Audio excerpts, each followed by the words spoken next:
جب کتے آپس میں مل کر بیٹھتے ہیں تو پہلے تیوری چڑھا کر ایک دوسرے کو بری نگاہ سے آنکھیں بدل بدل کر دیکھنا شروع کرتے ہیں۔ پھر تھوڑی تھوڑی گونجیلی آواز ان کے نتنوں سے نکلنے لگتی ہے۔ پھر تھوڑا سا جبڑا کھلتا ہے اور دانت دکھلائی دینے لگتے ہیں اور حلق سے آواز نکلنی شروع ہوتی ہے۔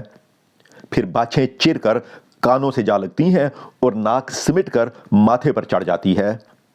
ڈاڑوں تک دانت باہر نکل آتے ہیں، منہ سے جھاگ نکل پڑتے ہیں اور عنیف آواز کے ساتھ اٹھ کھڑے ہوتے ہیں اور ایک دوسرے سے چمٹ جاتے ہیں۔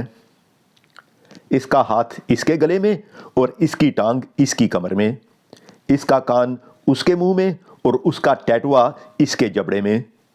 اس نے اس کو کاٹا اور اس نے اس کو پچھاڑ کر بھنبوڑا۔ جو کمزور ہوا دم دبا کر بھاگ نکلا۔ نامہذب آدمیوں کی مجلس میں بھی آپس میں اسی طرح تکرار ہوتی ہے۔ سر سید احمد خان کے اس مکمل مضمون کے لیے نیچے دیے گئے لنک پر کلک کیجیے۔